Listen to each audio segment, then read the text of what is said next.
తెలంగాణ ఎన్నికల రాజకీయం ఆసక్తికరంగా మారుతా ఉంది. అసెంబ్లీ ఎన్నికల్లో విజయం సాధించిన కాంగ్రెస్ పార్లమెంట్ ఎన్నికల్లో గట్టి ఎదురుదెబ్బ తగిలేలా మాత్రం గట్టిగా కనిపిస్తూ ఉంది.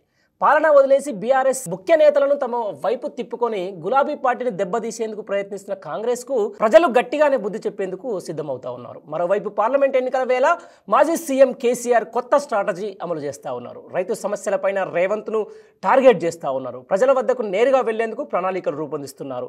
ఇప్పటికే బీఆర్ఎస్ పార్టీ నుంచి పోటీ చేసి అభ్యర్థులను ఖరారు చేసి వారిని ఎప్పటికప్పుడు ప్రజాక్షేత్రంలో తిరిగేలా చేస్తున్నారు మాజీ ముఖ్యమంత్రి కేసీఆర్. దీంతో పాటు తాను సైతం ప్రజల్లోకి వెళ్లాలని గులాబీ బాస్ నిర్ణయించారు. ఇప్పటికే రైతు సమస్యలపైన నల్గొండ, కరీంనగర్ జిల్లాలో పర్యటించారు. సీఎం రేవంత్ రెడ్డిని టార్గెట్ చేశారు. ఎన్నికల ప్రచారంలో భాగంగా ఈ నెల 13వ తేదీ నుంచి పర్యటనలకు సిద్ధమయ్యారు కేసీఆర్. తన పర్యటనకు చేవెళ్ల నుంచే శ్రీకారం చుట్టనున్నారు. ప్రచారంలో బహిరంగ సభల కంటే బస్సు యాత్రలకే ప్రాధాన్యమని భావించిన కేసీఆర్ ఏదైతే ప్రతి నియోజకవర్గానికి బస్సు యాత్ర ద్వారా వెళ్లే ఛాన్స్ ఉన్నట్టుగా తెలుస్తూ ఉంది. ఇక కేసీఆర్ ఎన్నికల ప్రచారంలో ఎప్పుడు మాట్లాడని విధంగా ఫోన్ ట్యాపింగ్, అలాగే కాళేశ్వరం 6 గ్యారంటీల అమలులో కాంగ్రెస్ చేస్తున్నటువంటి మోసం, బీజేపీ మత రాజకీయాలు లాంటి అంశాలను ప్రధానంగా ప్రశ్నించే అవకాశం ఉంది.